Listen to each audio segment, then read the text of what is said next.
ഭാഗവതം വിവിധ ആചാര്യന്മാരിൽ നിന്ന് ശ്രദ്ധയോടുകൂടി കേട്ടുകൊണ്ടിരിക്കുന്ന നിങ്ങളുടെ മുന്നിൽ കുറച്ചു നേരം ഭാഗവതം പറയാൻ സാധിക്കുക എന്നത് വളരെ വളരെ സന്തോഷമുള്ള കാര്യമാണ്. എന്തായാലും നമുക്ക് ആരംഭിക്കാം. കൃഷ്ണാവതാരത്തിലേക്ക് എത്തിക്കൊണ്ടിരിക്കുകയാണ്. ഭാഗവതത്തിലെ നവമസ്കന്ധമാണ് ഇപ്പോൾ ഇവിടെ വിചാരം ചെയ്തുകൊണ്ടിരിക്കുന്നത്. നവമസ്കന്ധത്തിൻ്റെ ലക്ഷണം ഈശാനുചരിതം എന്നതാണ്. നവമസ്കന്ധത്തിൽ പ്രധാനമായും സൂര്യവംശത്തിലെയും ചന്ദ്രവംശത്തിലെയും രാജാക്കന്മാരുടെ കഥകളാണ് വിസ്തരിച്ച് പറയുന്നത്. അങ്ങനെ ആ വംശങ്ങളെ വർണ്ണിക്കുമ്പോഴാണ് സൂര്യവംശത്തിലെ പ്രധാനപ്പെട്ട അവതാരമായ രാമാവതാരത്തെക്കുറിച്ചും ചന്ദ്രവംശത്തിലെ പ്രധാനപ്പെട്ട അവതാരമായ കൃഷ്ണാവതാരത്തെക്കുറിച്ചും പറയുന്നത്. കൃഷ്ണാവതാരത്തെക്കുറിച്ച് പറഞ്ഞ് സംക്ഷിപ്തമായി കൃഷ്ണകഥ പറഞ്ഞു വെച്ചപ്പോൾ അത് വിസ്തരിച്ച് കേൾക്കുവാൻ ഉള്ള ആഗ്രഹം പരീക്ഷിത്ത് ശ്രീശുഖബ്രഹ്മർഷിയോട് അറിയിച്ചതിൻ്റെ അടിസ്ഥാനത്തിലാണ് ദശമസ്കന്ധത്തിൽ കൃഷ്ണകഥ വിസ്തരിച്ച് പറയുന്നത്. ഇവിടെ നവമസ്കന്ധത്തിൽ സൂര്യവംശത്തിലെയും ചന്ദ്രവംശത്തിലെയും രാജാക്കന്മാരുടെ കഥകളാണ് വിസ്തരിച്ച് പറയുന്നത് എന്ന് പറഞ്ഞു. ഈ കഥകൾ കേൾക്കുമ്പോൾ രസകരങ്ങളായ കഥകൾ ഉണ്ട്, വിചിത്രങ്ങളായ കഥകളുണ്ട്. ആണ് പ്രസവിച്ച കഥ, ആണ് പെണ്ണായി തീർന്ന കഥ, പെണ്ണ് വീണ്ടും ആണായി തീർന്ന കഥ, ഇതൊക്കെ മുന്നേ ഇവിടെ പറഞ്ഞിട്ടുണ്ടാകും. ശ്രദ്ധിച്ചിരിക്കുന്ന ആൾക്കാർക്ക് ചിലപ്പോൾ സംശയമുണ്ടാകാം. കേൾക്കേണ്ടത് മാത്രം എനിക്ക് പറഞ്ഞു തരൂ, അങ്ങനെയാ പരീക്ഷത്തിൻ്റെ ചോദ്യം. ഈ ചോദ്യവുമായിട്ടിരിക്കുന്ന പരീക്ഷത്തിന് എന്തിനാ ഇങ്ങനെയുള്ള അനവധി കഥകൾ പറഞ്ഞു കൊടുക്കുന്നത്? എൻ്റെ മുന്നിൽ സമയം ധാരാളമുണ്ട്, പ്രത്യേകിച്ച് ചെയ്യാനൊന്നുമില്ല. അപ്പോൾ സമയം കൊല്ലികളായി കുറേ കഥകൾ എനിക്ക് പറഞ്ഞു തരൂ എന്ന ചോദ്യമായി ഇരിക്കുന്ന ആളല്ല പരീക്ഷിത്ത്. പരീക്ഷത്തിന് സമയം വളരെ കുറവാണ്. 7ാമത്തെ ദിവസം തക്ഷകൻ വന്ന് കടിക്കും, ശരീരം നഷ്ടപ്പെടും. അപ്പോൾ കുറഞ്ഞ സമയമേ ഉള്ളൂ. അതുകൊണ്ടാണ് കേൾക്കേണ്ടത് കേൾപ്പിക്കുമോ എന്നുള്ള ചോദ്യമായി ഇരിക്കുന്നത്. അങ്ങനെയുള്ള പരീക്ഷത്തിന് ഇങ്ങനെയുള്ള കഥകൾ പറഞ്ഞു കൊടുക്കുന്നതിൻ്റെ സാങ്കത്യം എന്താണ്? ചിന്തിക്കുന്നവർക്ക് ചിലപ്പോൾ തോന്നിയിട്ടുണ്ടാവാം ഈ ചോദ്യം. അവിടെ പരീക്ഷത്തിൻ്റെ ആദ്യത്തെ ചോദ്യങ്ങൾ ഒന്നുകൂടി ഒന്ന് ശ്രദ്ധിക്കണം. മരിച്ചുകൊണ്ടിരിക്കുന്ന, മരിക്കാൻ പോകുന്ന ഒരാളുടെ കർത്തവ്യം എന്ത്? ഇതാണ് പ്രധാന ചോദ്യം. പിന്നെ അതൊന്ന് വിസ്തരിച്ചു. മരിക്കാൻ പോകുന്ന ഒരാൾ എന്താണ് കേൾക്കേണ്ടത്, ആരെയാണ് ഭജിക്കേണ്ടത്, ആരെയാണ് സ്മരിക്കേണ്ടത്, ഇങ്ങനെ എന്ത് ചെയ്യണം എന്ന് മാത്രമല്ല പരീക്ഷത്ത് ചോദിച്ചത്. ബ്രൂഹി യദ്വാ വിപര്യം, എന്ത് ചെയ്യരുത് എന്നുകൂടിയാണ്. അതായത് മരിച്ചുകൊണ്ടിരിക്കുന്ന, മരിക്കാൻ പോകുന്ന ഒരാൾ എന്ത് ചെയ്യണം, എന്ത് ചെയ്യരുത്, ചെയ്യേണ്ടതെന്ത്, ചെയ്യാൻ പാടില്ലാത്തതെന്ത്. നമുക്ക് ധാരണയുണ്ട് എന്തൊക്കെയാണ് ഇവിടെ ചെയ്യേണ്ടത്, എന്തൊക്കെയാണ് ചെയ്യാൻ പാടില്ലാത്തത് എന്നുള്ള സാമാന്യ ധാരണ സാമാന്യ മനുഷ്യർക്കുണ്ട്. ആ ധാരണയുണ്ടായത് അനുഭവങ്ങൾ കൊണ്ടാണ്. നമുക്ക് നേരിട്ടുണ്ടായ അനുഭവങ്ങൾ കൊണ്ടും മറ്റുള്ളവർക്കുണ്ടായ അനുഭവങ്ങളെപ്പറ്റി അറിഞ്ഞിട്ടുമാണ് ചെയ്യേണ്ടതെന്ത്, ചെയ്യാൻ പാടില്ലാത്തതെന്ത് എന്നുള്ള ധാരണ നമുക്കുണ്ടായത്. ബസ്സിൽ പോകുന്ന സമയത്ത് തല പുറത്തിടില്ല. അതവിടെ എഴുതി വെച്ചതുകൊണ്ട് മാത്രമല്ല. തല പുറത്തിട്ടാൽ എതിരെ വരുന്ന ബസ് കൊണ്ടുപോകും എന്നുള്ളത് നമ്മൾ കേട്ടിട്ടുണ്ട്. അങ്ങനെയുള്ള അനുഭവങ്ങൾ നമ്മൾ വായിച്ചിട്ടുണ്ട്.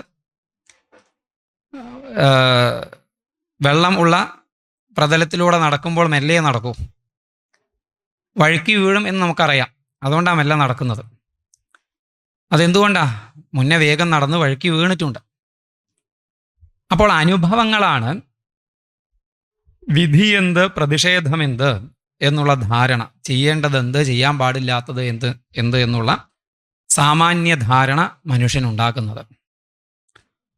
അനുഭവങ്ങളുടെ സഞ്ചയമാണ് അഥവാ കൂട്ടമാണ് ചരിത്രം. ചരിത്രം പഠിച്ചാണ് മനുഷ്യൻ ഈ പറഞ്ഞ പോലെ ചെയ്യേണ്ടതെന്ത്, ചെയ്യാൻ പാടില്ലാത്തതെന്ത് എന്നുള്ളത് മനസ്സിലാക്കിയിട്ടുള്ളത്. ഇവിടെ പരീക്ഷത്തിനായി ചരിത്രം പറഞ്ഞു കൊടുക്കുകയാണ്. പരീക്ഷത്തിൻ്റെ സമാന സാഹചര്യത്തിൽ, ഏകദേശം സമാന സാഹചര്യങ്ങളിൽ ജീവിച്ച രാജാക്കന്മാരുടെ കഥകൾ, അവർക്കുണ്ടായ വീഴ്ചകളുടെയും ഉയർച്ചകളുടെയും കഥകൾ. അത് കേൾക്കുമ്പോൾ വീഴ്ചയ്ക്കെന്ത് കാരണം, ഉയർച്ചയ്ക്കെന്ത് കാരണം എന്നുള്ള സാമാന്യ ധാരണ ശ്രദ്ധിച്ച് കേൾക്കുന്നയാൾക്കുണ്ടാകും. അപ്പോൾ സൂര്യവംശത്തിലെയും ചന്ദ്രവംശത്തിലെയും രാജാക്കന്മാരുടെ കഥകൾ പറഞ്ഞു കൊടുക്കുന്നതിൻ്റെ ഉദ്ദേശ്യം പരീക്ഷത്തിനെ മുൻനിർത്തി നമുക്ക് വിധി എന്ത്, പ്രതിഷേധം എന്ത് എന്നത് ബോധിപ്പിക്കലാണ്. ഇനിയും രാജാക്കന്മാരുടെ കഥകളാണ് ഇവിടെ പ്രധാനമായിട്ട് എന്ന് പറഞ്ഞു. രാജാക്കന്മാർക്ക് പറ്റിയ വീഴ്ചകൾ, അബദ്ധങ്ങൾ ധാരാളമായി ഈ കഥകളിൽ നമുക്ക് കാണാം. നമ്മളൊക്കെ പൊതുവേ വീഴ്ചകൾ പറ്റുമ്പോൾ, തെറ്റുകൾ ചെയ്യുമ്പോൾ സാഹചര്യങ്ങളെ പഴി പറയുകയാണ് സാധാരണ ചെയ്യാറ്. സാഹചര്യങ്ങൾ പ്രതികൂലമായതുകൊണ്ടാണ് എനിക്ക് ഈ തെറ്റ് ചെയ്യേണ്ടി വന്നത്, എനിക്ക് ഈ വീഴ്ച പറ്റിയത്. അപ്പോൾ ഭൗതികങ്ങളായ സാഹചര്യങ്ങൾ തീർത്തും അനുകൂലമായി നിന്നിരുന്നുവെങ്കിൽ ഞാനൊരു തെറ്റും ചെയ്യില്ലായിരുന്നു, ഒരു വീഴ്ചയും എനിക്ക് പറ്റില്ലായിരുന്നു എന്ന് പറയുന്നവരാ നമ്മളിൽ അധിക പേരും. ഇവിടെ നോക്കൂ, ഈ വീഴ്ചകളും അബദ്ധങ്ങളും പറ്റിയ ആൾക്കാർ രാജാക്കന്മാരാണ്. അനുയായികൾ ധാരാളമുള്ള, വലിയ അധികാരമുള്ള, സുഖസൗകര്യങ്ങൾ ധാരാളമുള്ള രാജാക്കന്മാർ, ഒന്നിലും ഒരു കുറവും ഭൗതികമായി ഇല്ലാത്ത രാജാക്കന്മാർ. അവർക്ക് വീഴ്ചകളും അബദ്ധങ്ങളും താഴ്ചകളൊക്കെ സംഭവിച്ചത് കാണുമ്പോൾ നമുക്ക് മനസ്സിലാക്കാം, വീഴ്ചകളുടെ, അബദ്ധങ്ങളുടെ യഥാർത്ഥ കാരണം പുറമെയുള്ള ഒന്നുമല്ല, മറിച്ച് അനിയന്ത്രിതമായ നമ്മുടെ മനസ്സ് തന്നെയാണ് എന്ന്. എപ്പോൾ ആ മനസ്സ് നമ്മുടെ നിയന്ത്രണത്തിൽ വരുമോ അപ്പോഴേ സകല വീഴ്ചകളിൽ നിന്നും ഉയർന്ന് പരമമായ ഉയർച്ചയെ പ്രാപിക്കാൻ സാധിക്കുകയുള്ളൂ എന്ന്. അപ്പോൾ ഇതൊക്കെയാണ് നവമസ്കന്ധത്തിൻ്റെ ഉദ്ദേശ്യം. ശരി, അപ്പോൾ നവമസ്കന്ധത്തിലെ രാജാക്കന്മാരുടെ കഥകൾ കേട്ടുവരികയാണ്. സൂര്യവംശത്തെ സാമാന്യമായി വർണ്ണിച്ചു നിർത്തി ചന്ദ്രവംശത്തെ വർണ്ണിക്കാൻ ആരംഭിച്ചു. ചന്ദ്രവംശം വർണ്ണിച്ച് വരുമ്പോഴാണ് ഭഗവാന്റെ പരശുരാമാവതാരം നമ്മൾ നേരത്തെ കേട്ടത് കഴിഞ്ഞ പ്രഭാഷണത്തിൽ. പരശുരാമൻ്റെ കഥ പറഞ്ഞതിന് ശേഷം വീണ്ടും വംശം വർണ്ണിച്ചു വരുമ്പോൾ അവിടെ പ്രസിദ്ധമായ ഒരു കഥ പറയുകയാണ്, യയാതിയുടെ കഥ. ഈ യയാതിയുടെ കഥ വളരെ പ്രസിദ്ധമാണ്. മഹാഭാരതത്തിൽ അനേകം അധ്യായങ്ങളിൽ വിസ്തരിച്ചു പറഞ്ഞിട്ടുള്ള കഥയാണ് യയാതിയുടെ കഥ. നജാതു കാമകാമാനാം ഉപഭോഗേന ശാമ്യതി ഹവിഷ കൃഷ്ണവർമ്മേവ ഭൂയ ഏവാഭിവർദ്ധതേ എന്നത് അനുഭവത്തിൽ നിന്നും പഠിച്ച് ലോകത്തിനായി ഉപദേശിച്ച യയാതിയുടെ കഥ. ഒരു കാമവും ഉപഭോഗം കൊണ്ട് ശമിക്കില്ല, വർദ്ധിക്കുകയുള്ളൂ. ഭോഗം ആസക്തിയെ വർദ്ധിപ്പിക്കുകയാണ് ചെയ്യുക, ശമിപ്പിക്കുകയല്ല ചെയ്യുക. ഭോഗത്തിലൂടെ ആസക്തിയെ ഇല്ലാതെയാക്കാം എന്ന് വിചാരിക്കുന്നത് തീ കെടുത്താൻ നെയ്യ് ഒഴിക്കുന്നത് പോലെയാണ്. ഇത് തൻ്റെ അനുഭവത്തിൽ നിന്നും യയാതി പഠിച്ചു എന്നാണ്. നമുക്ക് യയാതിയുടെ കഥ, ചരിത്രം ഒന്ന് കേൾക്കാം. വംശം വർണ്ണിച്ചു വരുന്നു. യതിർ യയാതി സംയാതി ആയതി വിയതി കൃതി ഷഡിമേ നഹുഷസ്യാസൻ ഇന്ദ്രിയാണീവ ദേഹിന. ചന്ദ്രവംശത്തിലെ വളരെ പ്രസിദ്ധനായ ഒരു രാജാവായിരുന്നു നഹുഷൻ. നഹുഷന്റെ കഥ അത്ര വിസ്തരിച്ച് ഭാഗവതത്തിൽ പറഞ്ഞിട്ടില്ല, പരാമർശങ്ങളേ ഉള്ളൂ. നഹുഷൻ 100 യാഗം ചെയ്ത ആളായിരുന്നു. 100 യാഗം ചെയ്തു കഴിഞ്ഞാൽ ദേവേന്ദ്രനാകാനുള്ള യോഗ്യതയായി എന്നാണ്. ദേവേന്ദ്രനാകണം എന്നില്ല. ഇപ്പം 35 വയസ്സായാൽ രാഷ്ട്രപതിയാകാനുള്ള ഒരു യോഗ്യത. 34 വയസ്സുള്ള ആൾ രാഷ്ട്രപതി ആവില്ലേ? ഇതേപോലെ ദേവേന്ദ്രൻ ആകാൻ 100 യാഗം ചെയ്യണം. ഇപ്പം ഈ 100 അശ്വമേധം ചെയ്യുക എന്ന് വെച്ചാൽ ഒട്ടും എളുപ്പമുള്ള കാര്യമല്ല. അത് ചെയ്ത ദുർലഭം ഭൂമിയിലെ രാജാക്കന്മാരിൽ ഒരാളായിരുന്നു ആര്? ഈ നഹുഷൻ. ആ നഹുഷൻ ഒരു സമയത്ത് ദേവേന്ദ്രനാവുകയും ചെയ്തു. വൃത്രാസുരനെ കൊന്നിട്ട്, കഥ നിങ്ങൾ നേരത്തെ കേട്ടിട്ടുണ്ടാവും. വൃത്രാസുരനെ കൊന്നു. ദേവേന്ദ്രന് ബ്രഹ്മഹത്യാ പാപം പിടിപെട്ടു. ആ ബ്രഹ്മഹത്യാ പാപത്തിൽ നിന്നും രക്ഷപ്പെടാൻ ദേവേന്ദ്രൻ ബ്രഹ്മാവിൻ്റെ താമരപ്പൂവിൻ്റെ ഉള്ളിൽ പോയി ഒളിച്ചു നിന്നു എന്നാണ്. അപ്പോൾ ദേവരാജാവില്ലാതെയായി. അസുരന്മാർ ആക്രമിക്കും, ദേവലോകം അസുരന്മാർക്ക് കീഴിലാവും. അങ്ങനെ ഒരു അവസ്ഥ വരാതിരിക്കാൻ ബൃഹസ്പതി ബ്രഹ്മാവൊക്കെ അന്വേഷിച്ച് നഹുഷനെ കണ്ടെത്തി. നഹുഷനെ ദേവേന്ദ്രനാക്കി. അപ്പം ദേവേന്ദ്രനായി ദേവലോകത്തിലെത്തി. ഒരു മനുഷ്യനെ സംബന്ധിച്ചിടത്തോളം കർമ്മം ചെയ്ത് ഉയർന്നെത്താവുന്ന ഏറ്റവും വലിയൊരു സ്ഥാനമാണ് ദേവേന്ദ്ര പദവി എന്നത്. ഈ സ്ഥാനത്തെത്തിയിട്ടും, ഈ ഒരു വലിയ പദവി കിട്ടിയിട്ടും അവിടെ തൃപ്തനാവാൻ ഈ നഹുഷന് കഴിഞ്ഞില്ല എന്നാണ്. തനിക്ക് കിട്ടിയത് കാണാൻ കഴിഞ്ഞില്ല. ദേവേന്ദ്രനായപ്പോഴും കിട്ടാൻ ഇനി എന്താ ബാക്കി എന്നാണ് ചിന്തിച്ചത്. അങ്ങനെ നോക്കിയപ്പോൾ ദേവേന്ദ്രൻ്റെ പത്നിയായ ശചീദേവി തൻ്റെ പത്നിയായിട്ടില്ല. ദേവേന്ദ്രൻ്റെ അധികാരം തനിക്ക് ലഭിച്ചു, ദേവലോകം തനിക്ക് ലഭിച്ചു. ദേവേന്ദ്രൻ്റെ ദേവന്മാരൊക്കെ തൻ്റെ മുന്നിൽ താൻ പറഞ്ഞത് കേൾക്കാൻ തയ്യാറായിട്ട് നിൽക്കുന്നുണ്ട്. ഇപ്പോൾ ദേവേന്ദ്രൻ്റെതായിട്ടുള്ളതൊന്നും എനിക്ക് കിട്ടാത്തത് എന്തുമാത്രമാണ്? ഭാര്യയെ മാത്രമാണ്. അതുകൊണ്ട് ശചീദേവി എൻ്റെ ഭാര്യയാവണം, ഇല്ലെങ്കിൽ ഞാൻ ദേവലോകത്തിൽ നിന്നും പോകുന്നു പറഞ്ഞു എന്നാ.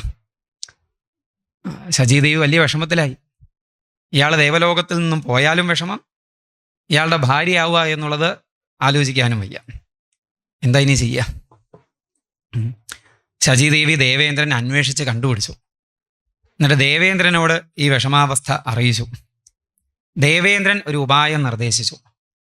അതനുസരിച്ചിട്ട് ശചീദേവി നഹുഷനോട് പറഞ്ഞു, ഞാൻ അങ്ങയുടെ പത്നിയാവാം, അങ്ങ് എന്നെ കൊണ്ടുപോകണം, ഞാൻ ഒരുങ്ങി നിൽക്കാം.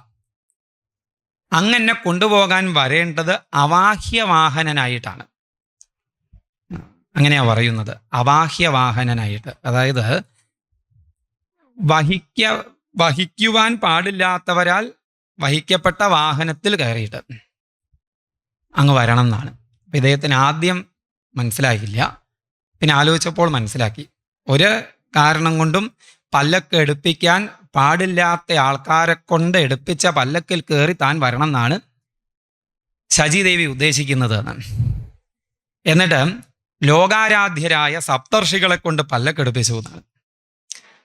ആ പല്ലക്കിൽ കയറി ശചീദേവിയുടെ അരികിലേക്ക് പോകുമ്പോൾ ഈ ശചീദേവിയോടുള്ള കാമാധിക്യം മൂലം ശചീദേവിയെ പെട്ടെന്ന് കാണണം എന്നുള്ള ആഗ്രഹം കൊണ്ടേ യാത്രയ്ക്ക് വേഗത പോരാൻ തോന്നി. മെല്ലെ ആ പല്ലക്ക് പോകുന്നത്. എന്തുകൊണ്ട് മെല്ലെ പോകുന്നു, എന്തുകൊണ്ട് വേഗത്ത് പോകുന്നില്ല എന്ന് നോക്കിയ സമയത്ത് ഈ പല്ലക്ക് എടുക്കുന്ന സപ്തർഷികളിൽ ഒരാളായ അഗസ്ത്യ മഹർഷിക്ക് നീളം കുറവാണ്. മറ്റ് 6 ആൾക്കാരെ അപേക്ഷിച്ചിട്ട് ഇയാൾക്ക് നീളം കുറച്ച് കുറവാണ്. മറ്റുള്ളവർ തോളിൽ പല്ലക്ക് വെക്കുമ്പോൾ ഇയാൾക്കത് പാകമാവണമെന്ന് വെച്ചാൽ തലയിൽ വെക്കണം. മറ്റുള്ളവരുടെ തോളിൻ്റെ അത്രയേ ഉള്ളൂ ഇയാളെ. അപ്പം ഇദ്ദേഹം തലയിൽ വെച്ചാൽ പല്ലക്ക് നടക്കുന്നത്, പല്ലക്ക് കൊണ്ടുപോകുന്നത്. ഇയാളുടെ കാലിനും നീളം കുറവാണ്. അതുകൊണ്ട് നീളം കുറഞ്ഞ കാലുള്ള ആൾക്കാർക്ക് മെല്ലെയല്ലേ നടക്കാൻ പറ്റൂ. അതുകൊണ്ട് ഇയാളുടെ നടത്തത്തിന് അനുസരിച്ച് മറ്റുള്ളവരും മെല്ലെയാണ് നടക്കുന്നത്. അപ്പം ഇയാൾ ഒരുത്തനാണ് ഈ പല്ലക്കിൻ്റെ വേഗതയെ മൊത്തം കുറയ്ക്കുന്നത് എന്ന് കണ്ടപ്പോൾ നൗഷന് ദേഷ്യം വന്നു. പല്ലക്കിൽ നിന്നും കാല് പുറമേക്കിട്ട് ഈ അഗസ്ത്യ മഹർഷിയെ ചവിട്ടി, സർപ്പ എന്ന് പറഞ്ഞിട്ട്, ഝടിതി എന്നർത്ഥമുണ്ട് സർപ്പശബ്ദത്തിന്. അപ്പം വേഗം എന്നാണ് ഉദ്ദേശിച്ചത്. അപ്പം ഈ ചവിട്ട് കിട്ടിയ സമയത്ത് ആരെയാ ചവിട്ടിയത്? അഗസ്ത്യ മഹർഷിയെ. അഗസ്ത്യ മഹർഷിയുടെ മഹത്വം, അദ്ദേഹത്തിൻ്റെ കേമത്വം മഹാഭാരതത്തിലൊക്കെ കാണാം. കുറച്ച് അസുരന്മാർ ദേവേന്ദ്രനെയും ദേവന്മാരെയും വല്ലാതെ ബുദ്ധിമുട്ടിച്ചു, വല്ലാതെ ഉപദ്രവിച്ചു. അവരെ ഇല്ലാതെയാക്കാനായിക്കൊണ്ട് അഗസ്ത്യ മഹർഷിയെ ശരണം പ്രാപിച്ചു ദേവന്മാർ. അപ്പം അഗസ്ത്യ മഹർഷി തങ്ങളെ നശിപ്പിക്കാൻ വരുന്നു എന്ന് കണ്ട് ഈ അസുരന്മാർ സമുദ്രത്തിൻ്റെ അടിയിൽ പോയി ഒളിച്ചു നിന്നു എന്നാണ്. ആ സമയത്ത് അഗസ്ത്യ മഹർഷി സമുദ്രത്തിൻ്റെ തീരത്ത് വന്ന് സമുദ്രം മുഴുവൻ ആചമിച്ച് പിടിച്ചു വറ്റിച്ച് കളഞ്ഞു എന്നാ. അങ്ങനെ സമുദ്രം മുഴുവൻ തപശക്തിയെ കൊണ്ട് ആചമിച്ച് തന്നിലേക്ക് ഒതുക്കിയ ആളായി അഗസ്ത്യ മഹർഷി. ഇനിയും കഥ ഉണ്ട്.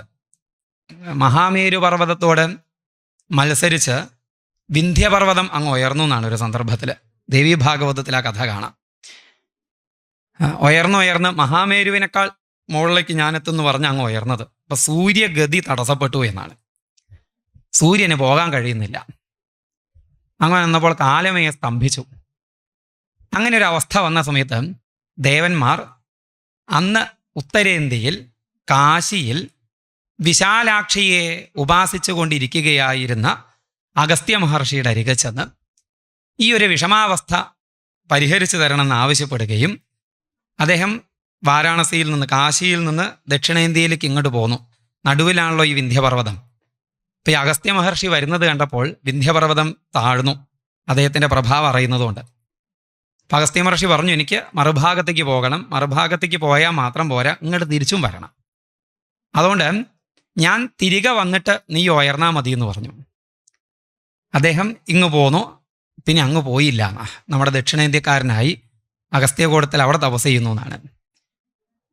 ഇങ്ങനെയൊക്കെ അമിത പ്രഭാവനാണ് ആര്? ഈ അഗസ്ത്യ മഹർഷി. ഈ അഗസ്ത്യ മഹർഷിയെയാണ് നഹുഷൻ ചവിട്ടിയത്. അഗസ്ത്യ മഹർഷി ഇങ്ങ് തിരിഞ്ഞിട്ട് പറഞ്ഞു, അങ്ങനെ തന്നെ ആവട്ടെ എന്ന്. സർപ്പ എന്നല്ലേ പറഞ്ഞത്.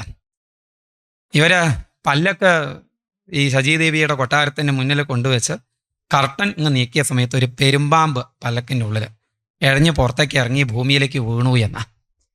പിന്നെ വെയിലും മഴയും കൊണ്ട് കുറെ കാലം ഭൂമിയിൽ പെരുമ്പാമ്പായിട്ട് കഴിയേണ്ടി വന്നു. പിന്നീട് മഹാഭാരതത്തിൽ കാണാം, യുധിഷ്ഠിരനുമായി കണ്ടുമുട്ടി, യുധിഷ്ഠിരനോട് കുറേ ചോദ്യങ്ങളൊക്കെ ചോദിച്ച് അങ്ങനെയൊക്കെയാണ് ശാപമോക്ഷം കിട്ടുന്നത്. അപ്പോൾ എന്താ ഈ കഥയിൽ നിന്ന് നമ്മൾ മനസ്സിലാക്കേണ്ടത്? നേരത്തെ ആമുഖത്തിൽ പറഞ്ഞത് തന്നെ, എത്ര ഉയർന്നിട്ടും കാര്യമില്ല. മഹാരാജാവായിരുന്നു, ചക്രവർത്തിയായിരുന്നു, സാമാന്യക്കാർക്ക് സാധിക്കാത്ത 100 അശ്വമേധയാഗം ചെയ്യുക എന്നത് സാധിച്ച ആളായിരുന്നു, അതുവഴി ദേവേന്ദ്രനായി തീർന്ന ആളായിരുന്നു. എന്നിട്ടും മനസ്സിനെ നിയന്ത്രിക്കാൻ കഴിയായിക മൂലം തീർത്തും അധപ്പതിച്ചു. വീണപ്പോഴോ പെരുമ്പാമ്പായി. മുകളിലേക്ക് പോയില്ലായിരുന്നെങ്കിൽ രാജാവായിട്ട് ഇവിടെ സുഖമായിട്ട് കഴിയാമായിരുന്നു. ഇപ്പോൾ ഉള്ളത് നഷ്ടപ്പെട്ടു, ഉള്ളതിൽ നിന്ന് എത്രയോ താഴ്ന്ന അവസ്ഥയിലേക്കായി. അതെപ്പോഴും അങ്ങനെയാണ്.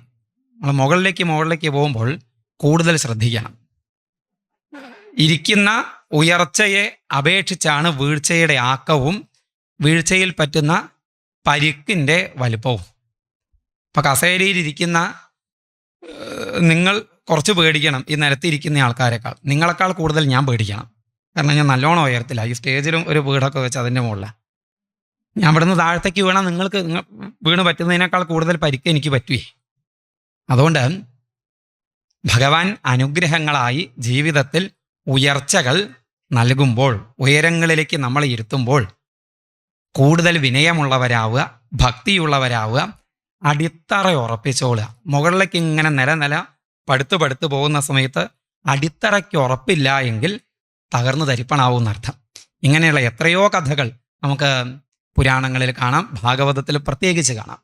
ദക്ഷന്റെ കഥ, ഉയർന്നങ്ങെത്തിയിരുന്ന ആളല്ലേ, എന്തായി അവസ്ഥ? അവസാന അവസ്ഥ അഹങ്കാരം വർദ്ധിച്ചതിൻ്റെ ഫലമായിട്ട് ആടിൻ്റെ തലയും വെച്ച് നടക്കേണ്ടി വന്നു. അതേപോലൊരു കഥയാണ് നഹുഷന്റെ കഥ. ഉയർന്നങ്ങെത്തിയ ആളായിരുന്നു, ദേവേന്ദ്രനായി അവിടുന്ന് താഴത്തേക്ക് വീണ് പെരുമ്പാമ്പായി വെയിലും മഴയും കൊണ്ട് കാട്ടിൽ നടക്കേണ്ടി വന്നു. ഈ നഹുഷൻ പോയി. പിന്നെ ആ കഥയ്ക്ക് ശേഷം നഹുഷൻ ദേവലോകത്തിലേക്ക് പോയതിനു ശേഷം അദ്ദേഹത്തിൻ്റെ മക്കളാണ് രാജ്യം ഭരിച്ചത്. മൂത്ത മകൻ യതി, പേര് പോലെ തന്നെ അദ്ദേഹം യതിയായി തീരുകയുണ്ടായത്. അദ്ദേഹത്തിന് ഈ ഭൗതിക ജീവിതത്തിൽ അത്ര താല്പര്യം ഉണ്ടായില്ല, സന്യസിച്ചു പോവാണ് ഉണ്ടായത്. രാജ്യം നയിച്ചത് യതിപിത്ര ദത്തം തൽ പരിണാമവിധം എത്ര പ്രവിഷ്ട പുരുഷ ആത്മാനം നാവബുദ്ധ്യതേ. എന്തുകൊണ്ടാ? ഈ രാജ്യത്തിൽ രാജാവായി രാജകീയ സുഖസൗകര്യങ്ങളാൽ ഒക്കെ അനുഭവിച്ചുകൊണ്ടിരിക്കുമ്പോൾ അതിനാൽ ബാധിക്കപ്പെട്ട് സത്യത്തിൽ നിന്ന് അകന്നു പോയേക്കാം, ആത്മതത്വത്തിൽ നിന്ന് അകന്നു പോയേക്കാം, അനിത്യ പ്രപഞ്ചത്താൽ ബാധിക്കപ്പെട്ടേക്കാം. അതുകൊണ്ട് അങ്ങനെ ഒരു സാധ്യത ഉള്ളതുകൊണ്ട് അത് വേണ്ടാന്ന് വെച്ചു എന്നാണ്. എന്നിട്ട് കാട്ടിലേക്ക് പോവുക ചെയ്തത്. അതുകൊണ്ട് യയാതിയാണ് ആദ്യം രാജ്യം ഭരിച്ചത്. യയാതി വളരെ ഭംഗിയായി രാജ്യം ഭരിക്കുന്നു. ചതസ്രഷു ആദിശൽദിക്ഷു ഭ്രാതായവീയസാം കൃതദാരോ ജുഗോബോർവിങ് കാവ്യസ്യ വൃഷപർവണഹാം.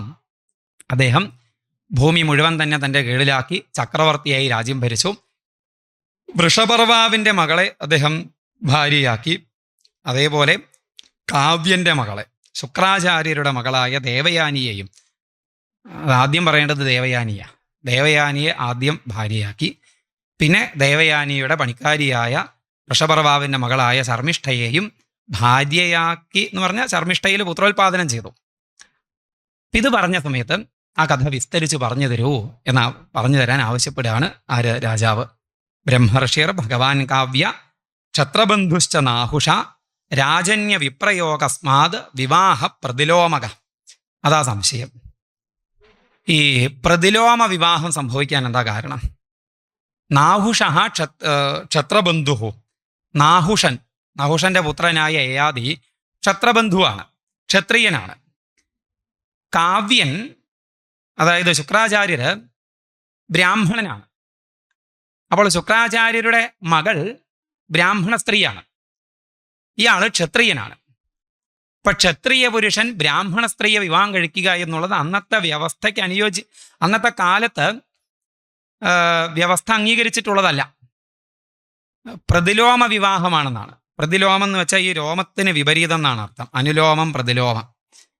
അപ്പം അങ്ങനെ സംഭവിക്കാൻ എന്താ കാരണം? രാജാവും ബ്രാഹ്മണ സ്ത്രീയും തമ്മിൽ വിവാഹം കഴിക്കാൻ എന്താ കാരണം ചോദിച്ചു. അങ്ങനെയാണ് ആ കഥ വിസ്തരിച്ച് പറയുന്നത്.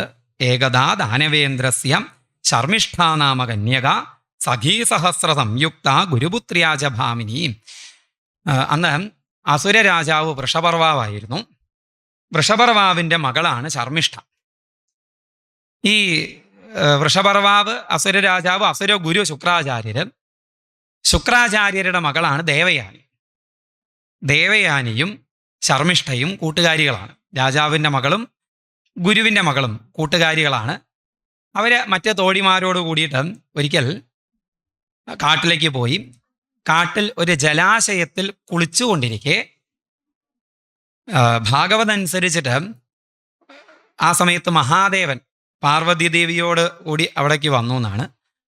മഹാഭാരതത്തിൽ ദേവേന്ദ്രൻ വന്നു എന്നാണ് പറയുന്നത്. എന്തായാലും ഒരു ബഹുമാനിക്കേണ്ട ഒരാൾ വന്നു എന്ന് മനസ്സിലാക്കിക്കോളൂ. ഇവർ പൂർണ്ണ നഗ്നരായിട്ടാണ് കുളിക്കുന്നത്. കാടാണ്, ആരും വരുമൊന്നുമില്ല. ആ ധൈര്യത്തിൽ വസ്ത്രങ്ങളൊക്കെ കരയിൽ വെച്ച് പൂർണ്ണ നഗ്നരായിട്ട് കുളിക്കുക. അപ്പോൾ മഹാദേവൻ പാർവതീദേവിയോട് കൂടിയിട്ട് വരുന്നത് കണ്ടപ്പോൾ സഹസാ ഉത്തീര്യ വാസാംസി പര്യധോ വ്രീഡിതാഹ സ്ത്രീയ. ഈ സ്ത്രീകളൊക്കെ വ്രീഡിതകളായി, ലജ്ജാവതികളായി. എന്നിട്ട് പരിഭ്രമിച്ച് വേഗം കരയിലേക്ക് കയറി വസ്ത്രങ്ങൾ എടുത്ത് ധരിച്ചപ്പോൾ, ഇപ്പം പെട്ടെന്നാണിത്, വേഗം കരയിലേക്ക് കയറി വസ്ത്രങ്ങൾ എടുത്ത് ധരിച്ചതാണ്. ശർമ്മിഷ്ഠയും ദേവയാനിയും വസ്ത്രങ്ങൾ മാറി ധരിച്ചുപോയി. ശർമ്മിഷ്ഠയുടെ വസ്ത്രം ദേവയാനി ധരിച്ചു. ക്ഷമിക്കാവുന്നൊരു കുറ്റമാണത്. പക്ഷെ രണ്ടുപേർക്കും അഭിമാനം കലശലായിട്ടുള്ളതുകൊണ്ട് തർക്കം തുടങ്ങിയെന്നാണ്. ഒരാൾക്ക് ഞാൻ ശുക്രാചാര്യരുടെ മകളാണ്, അസുര ഗുരുവിൻ്റെ മകളാണെന്നുള്ള അഭിമാനമുണ്ട്, മറ്റേയാൾക്ക് ഞാൻ രാജകുമാരിയാണെന്നുള്ള അഭിമാനമുണ്ട്. അതുകൊണ്ട് രണ്ടുപേരും കടുകിന് പോലും വിട്ടുകൊടുത്തില്ല.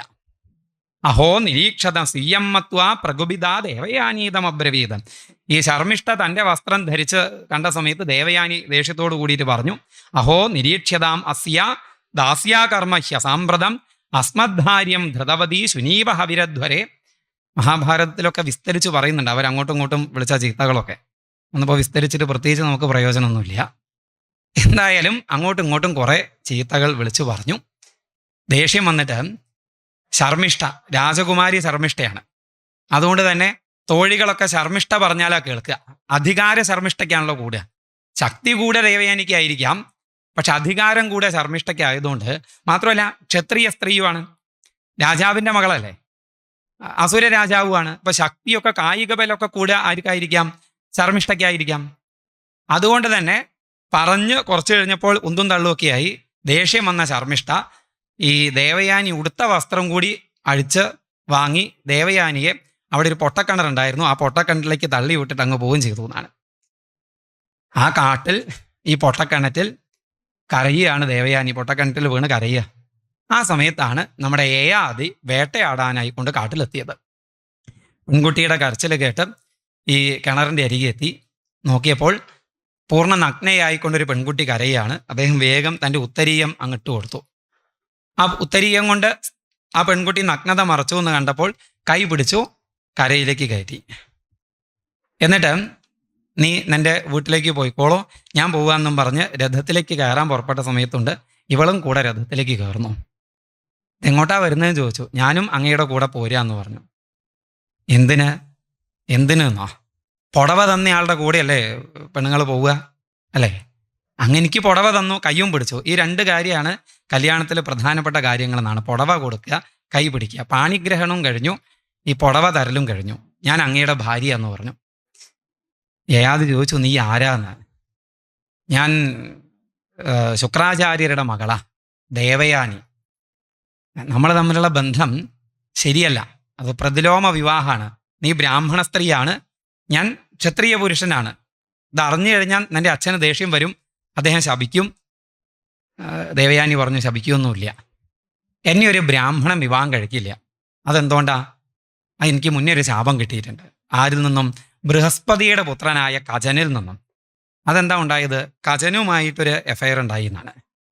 തമാശ പറയില്ല, അത് മഹാഭാരതത്തിൽ ആ കഥ വിസ്തരിച്ച് പറയും. ഈ കജൻ ബൃഹസ്പതിയുടെ മകനാ. അപ്പൊ ബൃഹസ്പതി ദേവഗുരുവാ, ഈ ശുക്രാചാര്യർ അസുരഗുരു. ശുക്രാചാര്യര് മഹാദേവനെ സന്തോഷിപ്പിച്ച മൃതസഞ്ജീവിനി മന്ത്രം നേടി. അപ്പൊ ദേവാസുര യുദ്ധം നടന്നുകൊണ്ടിരിക്കുകയാണ്. ഈ യുദ്ധത്തിൽ മരിക്കുന്ന അസുരന്മാരെയൊക്കെ ശുക്രാചാര്യർ അടുത്തേക്ക് കൊണ്ടുപോകും മറ്റേ അസുരന്മാർ. ശുക്രാചാര്യർ ഈ ശവത്തിന്റെ ചെവിയിൽ മൃതസഞ്ജീവിനി മന്ത്രം ജപിച്ചാൽ ഇയാൾ നീങ്ങിയും. അപ്പം ഇന്ന് കൊന്നവരൊക്കെ നാളെ വീണ്ടും വരുന്നു യുദ്ധം ചെയ്യാൻ. ഇങ്ങനെ വന്ന സമയത്ത് ദേവന്മാർ കാണിച്ചാൽ ആ മൃതസഞ്ജീവിനി മന്ത്രം ഇല്ല താനും. അപ്പോൾ ഇദ്ദേഹത്തിൽ നിന്നും മൃതസഞ്ജീവിനി മന്ത്രം എങ്ങനെയെങ്കിലും കരസ്ഥാക്കണം. അതിനുവേണ്ടിയാണ് ബൃഹസ്പതി പുത്രനായ കജനെ ശുക്രാചാര്യരുടെ അരികിലേക്ക് പറഞ്ഞയച്ചത്. കജൻ ചെന്നിട്ട് പറഞ്ഞു, ഞാൻ അങ്ങയെ ഗുരുവായി സ്വീകരിച്ചിരിക്കുകയാണ്, എന്നെ ശിഷ്യനായി കണ്ടിട്ട് എനിക്ക് ശാസ്ത്രങ്ങളൊക്കെ പഠിപ്പിച്ചു തരണം, അങ്ങയെ സേവിച്ചുകൊണ്ട് അങ്ങയുടെ കൂടെ കഴിയാൻ അനുവദിക്കണമെന്ന് പറഞ്ഞു.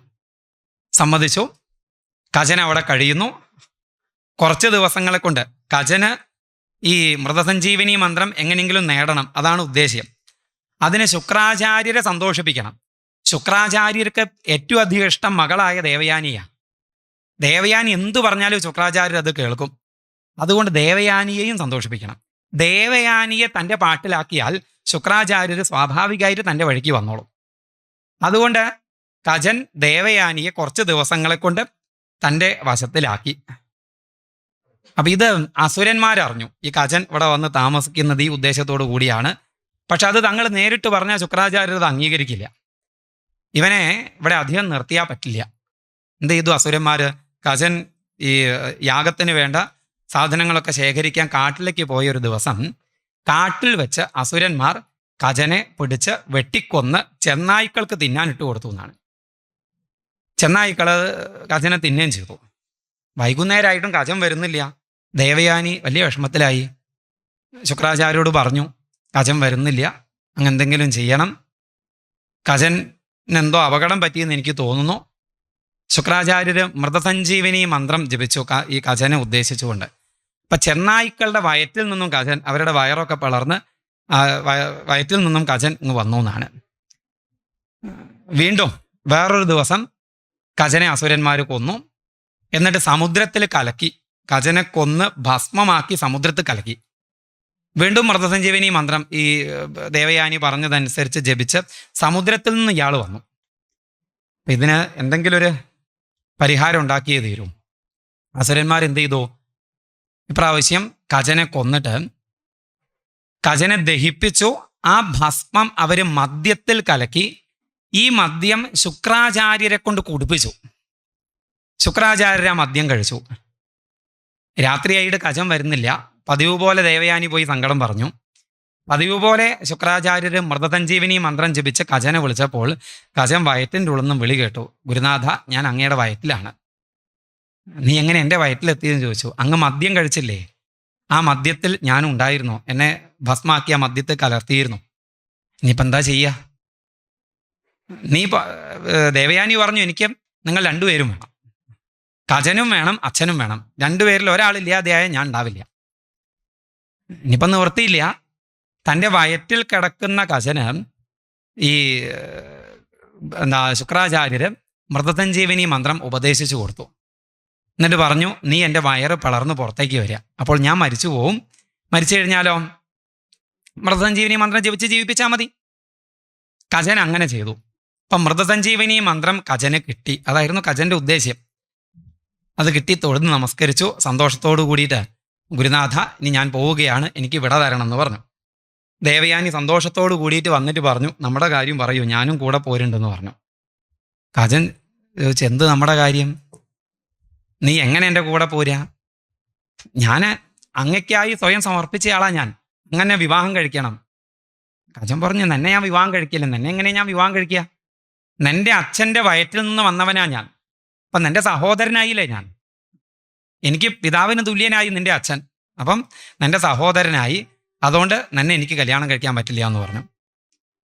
ഈ ദേവയാനിക്ക് ദേഷ്യം വന്നു. ദേവയാനി ശപിച്ചു, അങ്ങ് എന്തിനു വേണ്ടിയാണോ വന്നത് അത് നിഷ്ഫലമായി പോകട്ടെ. ഈ പഠിച്ച മൃതസഞ്ജീവനി മന്ത്രം അത് മറന്നു പോകട്ടെ, അത് നിഷ്ഫലമാവട്ടെ എന്ന് പറഞ്ഞു.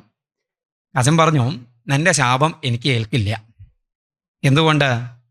നീ ശപിക്കുന്നത് നല്ല ഉദ്ദേശത്തിലല്ല, കാമകലുഷിതമായ മനസ്സുകൊണ്ടാണ്. നിന്റെ കാമം സാധിക്കാത്തത് കൊണ്ടാണ് നീ ശപിക്കുന്നത് എന്നതുകൊണ്ട് നിന്റെ ശാപം ഫലിക്കില്ല. ഞാൻ നിന്നെ ശപിക്കുന്നു, നിന്നെ ബ്രാഹ്മണരെ വിവാഹം കഴിക്കാതെ പോട്ടെ എന്നാണ്. ആ ശാപം എനിക്ക് കിട്ടിയതുകൊണ്ട് എന്നെ ബ്രാഹ്മണർ വിവാഹം കഴിക്കില്ല, ക്ഷത്രിയനെ കഴിക്കൂ. അതുകൊണ്ട് അങ്ങനെ വിവാഹം കഴിക്കണം എന്ന് പറഞ്ഞു. യയാതി ദേവയാനിയും കൊണ്ട് ശുക്രാചാര്യരുടെ അരികെ ചെന്നു. ശുക്രാചാര്യരെ കണ്ടപ്പോൾ ദേവയാനി സങ്കടം പറഞ്ഞു, ഇങ്ങനെയൊക്കെ സംഭവിച്ചിട്ടുണ്ട്. ആ ശർമ്മിഷ്ഠ എന്തൊക്കെ പറഞ്ഞു എന്നറിയോ? എന്നെ മാത്രമല്ല, നമ്മളെയൊക്കെ അങ്ങേ പറഞ്ഞത് എനിക്ക് കൂടുതൽ വിഷമായത്. അവൾ പറഞ്ഞു, മഹാഭാരതത്തിൽ പറയുന്നുണ്ട്, അവൾ പറഞ്ഞു, അവൾ കൊടുക്കുന്നയാളാണ്, അവൾ യാഗം ചെയ്യിക്കുന്നയാളാണ്, നമ്മൾ വാങ്ങുന്നയാളാണ്, അവർ പറയുന്നത് കേട്ടത് ചെയ്തു കൊടുക്കുന്നയാളാണ്, അവരുടെ ഭൃത്യരാണ് നമ്മൾ. അതുകൊണ്ട് ഇനി ഒരു നിമിഷം ഇവിടെ നിൽക്കരുതെന്ന് പറഞ്ഞു. ഇതൊക്കെ കേട്ടിട്ട് ശുക്രാചാര്യർക്ക് ദേഷ്യം വന്നു. ശുക്രാചാര്യർ മകളോട് കൂടി അങ്ങ് ഇറങ്ങി വൃഷപർവാവിനോട് പറഞ്ഞു, ഇനി ഞാൻ ഇവിടെ നിൽക്കുന്നില്ല. അങ്ങയുടെ മകൾ എൻ്റെ മകളെ അത്രയും അധിക്ഷേപിച്ചിട്ടുണ്ട്, എൻ്റെ മകളെ മാത്രമല്ല എന്നെ കൂടി അധിക്ഷേപിച്ചിട്ടുണ്ട്, ഞാൻ പോവുക എന്ന് പറഞ്ഞു. ഈ ഗുരു പോയി കഴിഞ്ഞാൽ ഒക്കെ അപകടമാവും. വൃഷപർവാത്തമാജ്ഞായം പ്രത്യനീക വിവക്ഷിതം ഗുരും പ്രസാദയൻ മൂർധന പാതയോ പതിതപ്പതി. വൃഷപർവാവ് കാൽക്കലേക്ക് അങ്ങോട്ട് വീണു, നമസ്കരിച്ചു. എന്നിട്ട് പറഞ്ഞു, അങ്ങ് എന്ത് പറഞ്ഞാലും ഞാൻ ചെയ്യാം, അങ്ങനെ വിട്ടുപോകരുത്. അങ്ങ് ഞങ്ങളെ വിട്ടുപോയി കഴിഞ്ഞാൽ ഞങ്ങൾ നശിക്കും. അതുകൊണ്ട് ഞാനും എൻ്റെ മകളും അങ്ങും അങ്ങയുടെ മകളും പറയുന്നത് എന്തും ചെയ്യാൻ തയ്യാറാ. ഇങ്ങനെ പറഞ്ഞ് കരഞ്ഞപ്പോൾ ക്ഷണാർദ്ധമന്യോ ഭഗവാൻ ശിഷ്യം വ്യാജഷ്ട ഭാർഗവ. ഈ ഭാർഗവനായ ശുക്രാചാര്യര് ക്ഷണാർദ്ധമന്യുവാണ്. ശുക്രാചാര്യർ മാത്രമല്ല, മഹർഷിമാരൊക്കെ അങ്ങനെയാണ്. അവരുടെ മന്യു ദേഷ്യം ക്ഷണാർദ്ധം ഉണ്ടാവുള്ളൂ എന്നാണ്. പെട്ടെന്ന് ദേഷ്യം വരും, ആ പെട്ടെന്ന് തന്നെ അത് പോവുകയും ചെയ്യുന്നതാണ്. അതുകൊണ്ട് തന്നെ ഇദ്ദേഹത്തിൻ്റെ ഈ വിഷമവും കരഞ്ഞുകൊണ്ടുള്ള പറച്ചിലും ഒക്കെ കേട്ട സമയത്ത് ഈ ശുക്രാചാര്യർ തണുത്തു. എന്നിട്ട് പറഞ്ഞു, കാമോസ്യ ക്രയതാം രാജൻ നൈനാം തെക്തുമിഹോത്സവേ ഉത്സഹേ. എനിക്ക് വിഷമമൊന്നുമില്ല, എനിക്ക് അങ്ങയോടോ അങ്ങയുടെ മകളോടോ വിരോധവുമില്ല. പക്ഷെ എൻ്റെ മകൾ വല്ലാതെ വിഷമിച്ചുകൊണ്ടാണ്. അതുകൊണ്ട് എൻ്റെ മകളുടെ ആഗ്രഹം എന്താണെന്ന് മനസ്സിലാക്കിയിട്ട് അത് ചെയ്തു കൊടുക്കുമെന്ന് പറഞ്ഞു. അവളെ സന്തോഷിപ്പിക്കും, ഞാൻ അങ്ങയുടെ കൂടെ നിന്നോളാം. ദേവയാനിയോട് ചോദിച്ചു വൃഷപർവാവ് എന്താ വേണ്ടതെന്ന്. ദേവയാനി പറഞ്ഞു, അങ്ങയുടെ മകൾ 100 കണക്കിന് ദാസിമാരുമായിട്ട് എനിക്ക് ദാസ്യപ്പണി ചെയ്യണം. ജീവിതകാലം മുഴുവൻ എൻ്റെ ദാസിയായിട്ട്, കല്യാണം കഴിക്കാതെ കുട്ടികളെ കുടുംബമൊന്നും ഇല്ലാതെ എൻ്റെ ദാസിയായി ജീവിതകാലം മുഴുവൻ അങ്ങയുടെ മകൾ കഴിയണം. അത് സമ്മതമാണെങ്കിൽ ഇപ്പോൾ അങ്ങയുടെ മകൾ രാജകുമാരി പദവി ഒഴിവാക്കി പണിക്കാരിയായിട്ട് എൻ്റെ കൂടെ വരികയാണെങ്കിൽ എൻ്റെ അച്ഛൻ ഇവിടെ നിൽക്കും, ഇല്ലെങ്കിൽ ഞങ്ങൾ പോകുമെന്ന് പറഞ്ഞു. ശർമ്മിഷ്ഠയ്ക്ക് വേറെ നിവൃത്തിയില്ല. ശർമ്മിഷ്ഠ പറഞ്ഞു, ഞാൻ വന്നോളാന്ന്. അങ്ങനെ കുറേ തോഴികളോടുകൂടി ശർമ്മിഷ്ഠ ഈ ദേവയാനിയുടെയും യയാതിയുടെയും പണിക്കാരി അയച്ചാൽ അവരുടെ കൂടെ അങ്ങ് പോയി. വിവാഹം ഗംഭീരമായിട്ട് നടത്തി യയാതിയുടെയും ദേവയാനിയുടെയും. ആ വിവാഹം കഴിഞ്ഞ് യയാതിയുടെ കൂടെ ദേവയാനിയെയും ദേവയാനിയുടെ കൂടെ ശർമ്മിഷ്ഠ തുടങ്ങിയ തോഴികളെയും കൂടെ പറഞ്ഞയക്കുമ്പോൾ ശുക്രാചാര്യര് യയാതിയോട് കൃത്യം പറഞ്ഞു. എന്താ പറഞ്ഞത്? തമാഹരാജൻ ശർമ്മിഷ്ഠാം ആധാസ്തൽപ്പേന കരിഹിജിൽ. അങ്ങ് ദേവയാനി എൻ്റെ മകളാണ്, അങ്ങയുടെ പത്നിയാണ്, ഇന്ന് മുതൽ അങ്ങ് നല്ലവണ്ണം നോക്കണം. ഇത് ശർമ്മിഷ്ഠ ദേവയാനിയുടെ പണിക്കാരിയാണ്, അങ്ങ് നല്ലവണ്ണം നോക്കണ്ട, ദേവയാനി നോക്കിക്കോളും. അങ്ങയുടെ ബെഡ്റൂമിലേക്ക് ഇവളെ കൊണ്ടുപോവുക വേണ്ട. അങ്ങനെ തന്നെയാണ് പറഞ്ഞത്. ആധാസ്തൽപ്പേന കരിഹിജിൽ, അങ്ങയുടെ തൽപ്പത്തിൽ ഇവളെ ഇരുത്തുകയോ കിടത്തുകയോ ചെയ്യരുത്. ഈ ശുക്രാചാര്യര് ജീവിതം കുറെ കണ്ടയാളാണ്. ഇത് എങ്ങോട്ടൊക്കെയാണ് പോവുക എന്നുള്ളത് അസലായിട്ട് അറിയാം. അത് മുന്നേ അറിഞ്ഞിട്ടാണ് പറഞ്ഞത്, ശ്രദ്ധിക്കണമെന്ന്. ശരിയെന്ന് പറഞ്ഞു, പോവുകയും ചെയ്തു. ദിവസങ്ങൾ കുറെ കഴിഞ്ഞു. ഒരു ദിവസം ഈ ശർമ്മിഷ്ഠ യയാതിയുടെ അരികെ ചെന്നു. എന്നിട്ട് യയാതിയോട് പറഞ്ഞു, അങ്ങ് എന്നെ സ്വീകരിക്കണം. ഇപ്പം ഋതുകാലം കഴിഞ്ഞ് ഞാൻ സന്താനോൽപാദനത്തിന് തയ്യാറായിട്ട് നിൽക്കുകയാണ്. അതുകൊണ്ട് അങ്ങ് എന്നിൽ സന്താനോൽപാദനം ചെയ്യണം. എൻ്റെ പതിയാണ് അങ്ങ്. പതി എന്ന് വെച്ചാൽ പാതി ഇതി പതി, പരിപാലിക്കുന്നവൻ പതി. അപ്പോൾ ഞാൻ നിങ്ങളുടെ ദാസിയാണ്. എനിക്ക് വേറൊരാളില്ല. എൻ്റെ ആഗ്രഹം സാധിക്കാൻ അങ്ങയോട് ഞാൻ പറയുക എന്നുള്ളത് ധർമ്മോചിതമാണ്. വേറൊരു പുരുഷനെ ഞാൻ സമീപിക്കുക എന്ന് വെച്ചാൽ അത് തെറ്റാണ്. ഇങ്ങനെ സന്താനോൽപാദനത്തിനായി ഋതുകാലം കഴിഞ്ഞ് സമീപിക്കുന്ന സ്ത്രീയെ സ്വീകരിക്കണം എന്ന് ധർമ്മശാസ്ത്രങ്ങൾ പറയുന്നുണ്ട്. അതുകൊണ്ട് അങ്ങ് എന്നിൽ സന്താനോൽപാദനം ചെയ്യണം. ഈ ശർമ്മിഷ്ഠ ശാസ്ത്രമൊക്കെ പഠിച്ചയാളാ. ഇങ്ങനെയൊക്കെ പറഞ്ഞ് അഭ്യർത്ഥിച്ചു, കരഞ്ഞു പറഞ്ഞു. യയാതിക്ക് നിവൃത്തിയില്ലാതെയായി. യയാതിരിവ ധാർമ്മിക എന്നാണ്, ധാർമ്മികനാണ് അദ്ദേഹം, ധർമ്മശാസ്ത്രങ്ങൾ പഠിച്ചയാളാണ്. അപ്പം ധർമ്മശാസ്ത്രങ്ങൾ അനുസരിച്ച് ചിന്തിക്കുമ്പോൾ ശർമ്മിഷ്ഠയെ ഉപേക്ഷിക്കാൻ വയ്യ. അങ്ങനെ ശർമ്മിഷ്ഠയുടെ നിർബന്ധത്തിന് വഴങ്ങി യയാതി ശർമ്മിഷ്ഠയിൽ പുത്രോൽപാദനം ചെയ്തു.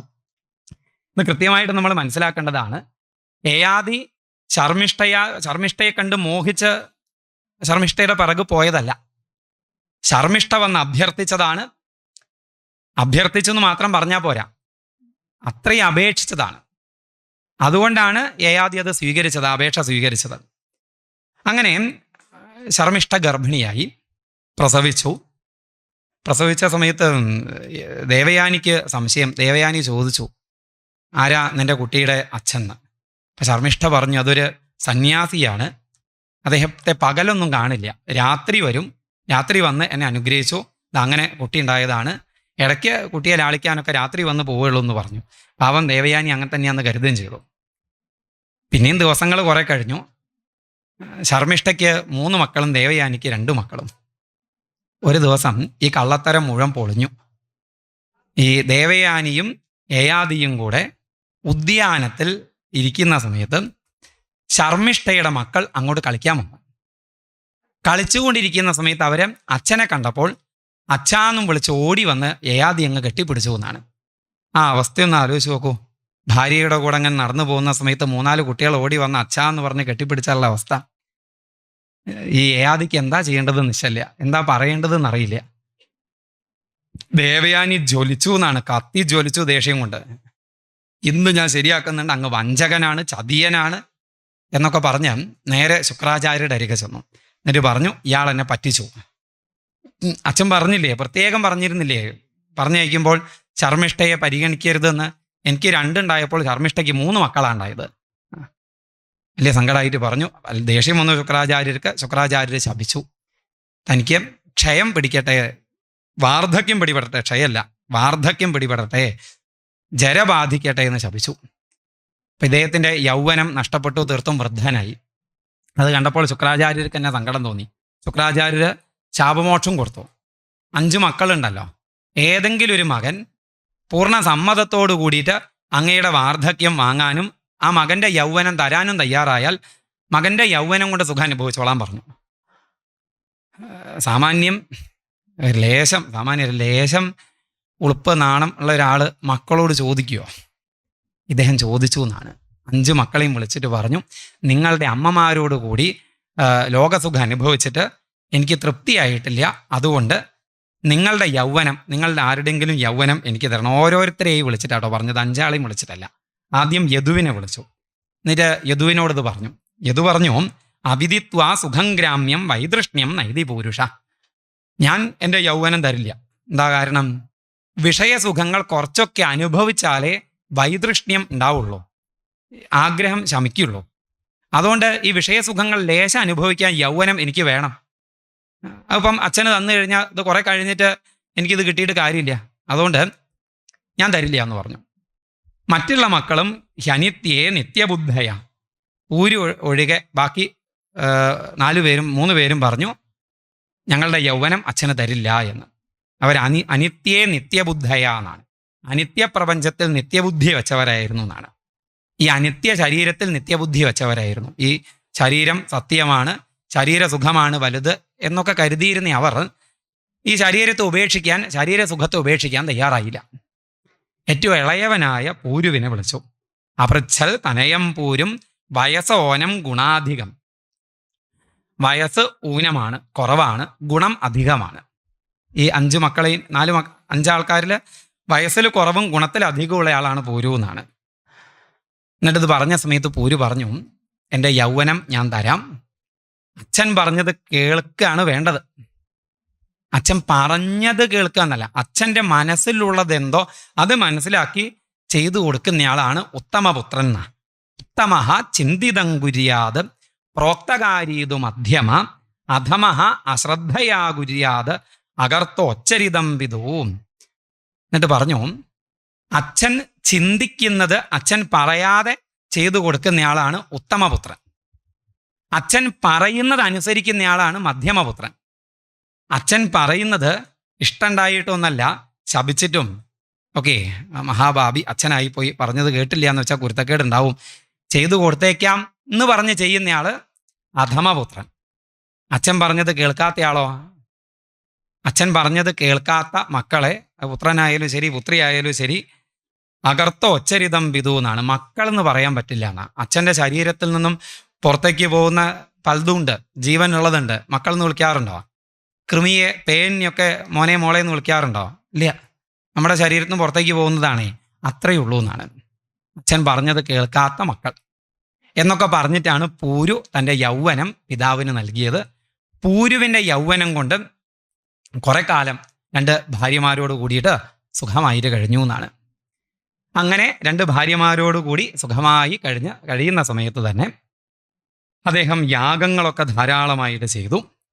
ആ യാഗങ്ങളൊക്കെ ചെയ്യവഴി അയജൽ യജ്ഞപുരുഷം ക്രതുഭി ഭൂരിദക്ഷിണൈഹി സർവദേവമയം ദേവം സർവവേദമയം ഹരിം. സർവദേവമയനും സർവവേദമയനുമായ ഹരിയെ യജ്ഞങ്ങളെ കൊണ്ട് അദ്ദേഹം ആരാധിച്ചു. യസ്മിന്നിദം വിരചിതം വ്യോംനീവ ജലദാവലി നാനേവ ഭാതി നാഭാതി സ്വപ്നമായ മനോരഥ. ഈ യാഗങ്ങളൊക്കെ ചെയ്യുന്ന സമയത്ത് തന്നെ യസ്മിന്നിദം വിരചിതം, ഈ കാണുന്ന പ്രപഞ്ചം, വ്യോംനീവ ജലദാവലി, ആകാശത്തിൽ മേഘം എന്ന പോലെ നാനേവ ഭാതി നാഭാതി സ്വപ്നമായ മനോരഥ. സ്വപ്നമായ മനോരഥ തുല്യമാണ്. ഇത് ആത്യന്തികമായി വസ്തുസത്യമല്ല, ഇത് കേവലം മനക്കൽപ്പിതമാണ്. നാനേവ ഭാതി നാഭാതി, ഇവിടെ പലത് കാണപ്പെടുന്നത് മനസ്സുണ്ടാക്കുന്നതാണ് ഈ നാനാത്വം. യഥാർത്ഥത്തിൽ നാനാത്വമില്ല, ഒന്നേ ഉള്ളൂ. നാമരൂപങ്ങളുടെ തലത്തിൽ മാത്രമേ പലതുള്ളൂ. സത്യം ഏകവും അദ്വിതീയവുമാണ് എന്നുള്ളത് അദ്ദേഹം നിരന്തരം വിചാരം ചെയ്തു. ആ പരമസത്യസ്വരൂപനായ ഭഗവാനെ തമേവ ഹൃദി വിന്യസ്യ വാസുദേവം ഗുഹാശയം നാരായണമണീയാംസം നിരാശീഹി അയജൽ പ്രഭൂ. ആ ഗുഹാശയനായ സർവ ശരീരങ്ങളിലും അന്തര്യാമിയായി നിൽക്കുന്ന സർവേശ്വരനായ നാരായണനെ അദ്ദേഹം യജിച്ചു എന്നാണ്. യാഗങ്ങൾ ചെയ്തുകൊണ്ട് യജിച്ചു, ആരാധിച്ചു. ഇങ്ങനെ യാഗങ്ങൾ ധാരാളം ചെയ്തിട്ടും ഈ ഒരു വേദാന്ത വിചാരം നിരന്തരം ചെയ്തിട്ടും ഏവം വർഷസഹസ്രാണി മനഃഷ്ഠേർ മനസ്സുഖം വിദധാനോപി നാദൃപ്യൽ സാർവഭൗമ കതീന്ദ്രിയൈ എന്നാണ്. ഒരു ഭാഗത്ത് ശ്രദ്ധാപൂർവം ഭക്തിയോടുകൂടി യാഗങ്ങളൊക്കെ ചെയ്യുന്നുണ്ട്, മറുഭാഗത്ത് ഈ പ്രപഞ്ചം മിഥ്യയാണ്, മനക്കൽപ്പിതമാണ്, സത്യം ഏകമാണ് എന്ന അദ്വൈത വേദാന്ത വിചാരം നിരന്തരം ചെയ്യുന്നുണ്ട്. എന്നിട്ടും മനസ്സിനെ നിയന്ത്രിക്കാൻ കഴിഞ്ഞില്ല എന്നാ ആതൃപ്യത്, അദ്ദേഹത്തിന് തൃപ്തി വന്നില്ല എന്നാണ്. മനഃഷ്ഠൈ മനസ്സുഖം, മനസ്സുഖം ഉണ്ടായില്ല. മനസ്സ് ഷഷ്ഠമായ, മനസ്സ് ആറാമതായിട്ടുള്ള കതിന്ദ്രിയൈഹി, ഈ ഇന്ദ്രിയങ്ങളെ കൊണ്ട് വിഷയങ്ങൾ അനുഭവിച്ചിട്ടും തൃപ്തി വന്നില്ല എന്ന. ഇങ്ങനെ കുറേ ദിവസങ്ങൾ കഴിഞ്ഞു.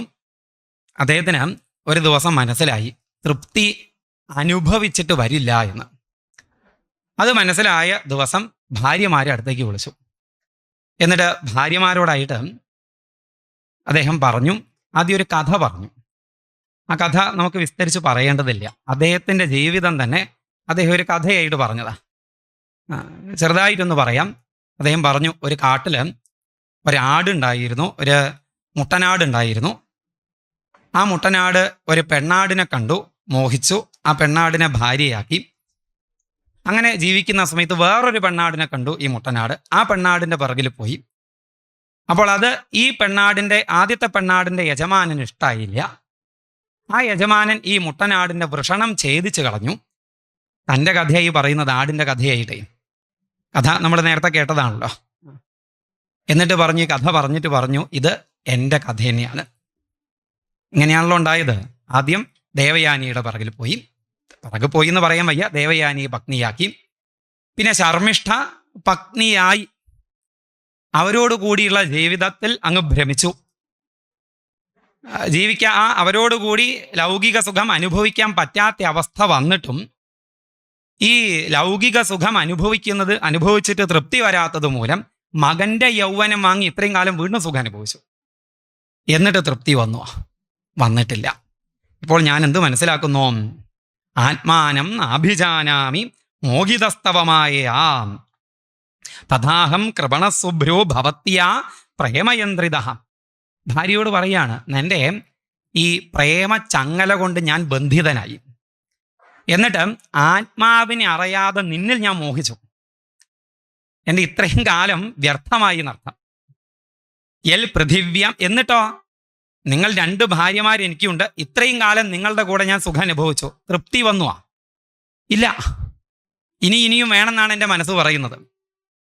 ഇപ്പോൾ ഞാൻ മനസ്സിലാക്കുന്നു, യൽ പൃഥിവ്യാം വ്രീഹി യവം ഹിരണ്യം പശവസ്ത്രീയ ന ദുഹ്യന്തി മനപ്രീതിം പുംസ കാമഹദസ്യതേ.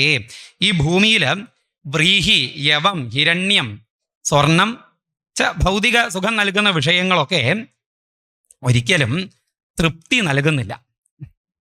അനുഭവിച്ചിട്ട് തൃപ്തി വരുമെന്ന് കരുതുന്നത് വെറുതെയാണ്. നജാതു കാമാനാം ഉപഭോഗേന ശാമ്യതി ഹവിഷാ കൃഷ്ണവർമ്മേവ ഭൂയ ഏവാഭിവർദ്ധതേ. ഒരു കാമവും ഉപഭോഗം കൊണ്ട് ശമിക്കില്ല, വർദ്ധിക്കുകയേ ചെയ്യുള്ളൂ എന്നാണ്. ഏതുപോലെ? ഹവിഷാ കൃഷ്ണവർമ്മേവ, കൃഷ്ണവർമാവിലേക്ക് ഹവിസ്. കൃഷ്ണവർമാവ് എന്ന് വെച്ചാൽ അഗ്നി, കൃഷ്ണൻ എന്ന് വെച്ചാൽ കറുപ്പ്, വർമാവ് എന്ന് വെച്ചാൽ വഴി, അപ്പം കറുപ്പിലേക്ക് കൊണ്ടുപോകുന്നയാൾ, കരിയാക്കുന്നത് അഗ്നിയാണല്ലോ, അങ്ങനെയാണ് അഗ്നിക്ക് കൃഷ്ണവർമാവ് എന്നുള്ള പേര് വന്നത്. അപ്പോൾ ഹവിസ് അഗ്നിയിലേക്ക് സമർപ്പിക്കുന്നത് പോലെയാണ്, തീയിലേക്ക് നെയ്യ് ഒഴിക്കുന്നത് പോലെയാണ് ഭോഗത്തിലൂടെ ആസക്തിയെ ശമിപ്പിക്കാം എന്ന് കരുതുന്നത്. എന്നിട്ട് പറഞ്ഞു, യഥാന കുരുതേ ഭാവം സർവഭൂതേഷു അമംഗളം സമദൃഷ്ടേ തഥാ പുംസ സർവാ സുഖമയാ ദിശ. അപ്പോൾ ഈ ഭോഗാസക്തി ഇല്ലാതാക്കാനുള്ള വഴി എന്താ? ആസക്തിയെ ജയിക്കുവാനുള്ള വഴി സത്യവിചാരമാണ്. സത്യം ഏകം അദ്വിതീയം. ഇവിടെ പലതില്ല. ഈ കാണുന്ന പലത് മനസ്സ് കൽപ്പിച്ചുണ്ടാക്കുന്നതാണ്. എല്ലാറ്റിലും ഒരുപോലെ അകവും പുറവും തിങ്ങി പ്രകാശിക്കുന്നത് ഭഗവാനാണ്. ഇവിടെ പലതില്ല എന്നുള്ള സത്യത്തെ നിരന്തരം വിചാരം ചെയ്ത് ഉറപ്പിക്കൽ മാത്രമാണ് ആസക്തികൾ ഇല്ലാതാക്കുവാനുള്ള വഴി. സമദൃഷ്ടി ശീലിക്കലാണ്. ഈ വിഷമദൃഷ്ടിയിലാണ് രാഗദ്വേഷങ്ങൾ ഉണ്ടാവുന്നത്. വിഷമെന്ന് വെച്ചാൽ സമമല്ലാത്തത് എന്നർത്ഥം. രണ്ടുണ്ടെങ്കിലേ ഇഷ്ടമുള്ളതും ഇഷ്ടമില്ലാത്തതും ഉണ്ടാവുള്ളൂ. ഒരു ജ്വല്ലറിയിൽ രാവിലെ പണ്ടം എടുക്കാൻ പോകുന്ന ഒരു പെൺകുട്ടിക്ക് ആ ആഭരണങ്ങൾ മുന്നിലെത്തുന്ന സമയത്ത് ഇഷ്ടമുള്ള ആഭരണങ്ങളും ഇഷ്ടമില്ലാത്ത ആഭരണങ്ങളും ഉണ്ട്. അതേ ജ്വല്ലറിയിൽ രാത്രി കക്കാൻ പോകുന്ന കള്ളന് ഇഷ്ടമില്ലാത്തത് ഇഷ്ടമുള്ളതില്ല. എനിക്ക് കരിമണിമാല ഇഷ്ടമില്ല, എനിക്ക് മറ്റേ ജിമുക്കി ഇഷ്ടമില്ല. കള്ളൻ അങ്ങനെ വിചാരിക്കില്ല. എന്തുകൊണ്ട്? കള്ളൻ ആഭരണങ്ങളെ കാണുന്നില്ല, കള്ളൻ കാണുന്നത് സ്വർണത്തെ മാത്രമാണ്. പെൺകുട്ടി ആഭരണങ്ങളെ കണ്ട സമയത്ത്, അവിടെ വൈവിധ്യം കണ്ട സമയത്ത് രാഗവും ദ്വേഷവും ഉണ്ടായി, ഇഷ്ടവും അനിഷ്ടവും ഉണ്ടായി. പലത് കാണാതെ ഒന്ന് കണ്ടപ്പോഴോ രാഗദ്വേഷങ്ങളില്ലാതെയായി. അതുകൊണ്ട് ആസക്തിയെ ജയിക്കുവാനുള്ള മാർഗം ഒന്നിനെ കാണലാണ്, സർവത്തിലും ഒന്നിനെ ദർശിക്കലാണ്, സമദൃഷ്ടി ശീലിക്കലാണ്. സമദൃഷ്ടേ തഥാ പുംസ സർവാ സുഖമയാ ദിശ. സമദൃഷ്ടിയായിട്ടുള്ള ഒരാൾക്ക് എല്ലാ ദിക്കുകളും സുഖമയങ്ങളാണ്, ഒന്നും കിട്ടേണ്ടതില്ല എന്നർത്ഥം. ഇങ്ങനെ സത്യവിചാരത്തെ കൊണ്ട് മാത്രമേ ആസക്തികളെ ജയിച്ച് മനസ്സിനെ തൻ്റെ വരുതിക്ക് കൊണ്ടുവന്ന് പരമമായ ആനന്ദത്തിലേക്ക് ഒരു ജീവൻ ഉയർന്നെത്താൻ സാധിക്കുള്ളൂ എന്നുള്ളത് അനുഭവത്തിലൂടെ മനസ്സിലാക്കിയ യയാതി അത് ഭാര്യമാർക്കായിട്ട് ഉപദേശിച്ചു കൊടുക്കുകയും ചെയ്തു എന്നാണ്. എന്നിട്ട് അദ്ദേഹം ഭഗവാനെ ഉപാസിച്ച് ഭഗവാനിലേക്ക് എത്തിച്ചേർന്നു. ആ യയാതിയുടെ ചരിത്രം ഭഗവാന്റെ പാദങ്ങളിൽ സമർപ്പിച്ചുകൊണ്ട് ഈ ഒരു പ്രഭാഷണം ആചാര്യന്മാരുടെയും ഭഗവാന്റെയും പാദങ്ങളിൽ സമർപ്പിക്കുകയാണ്. എല്ലാവർക്കും നമസ്കാരം.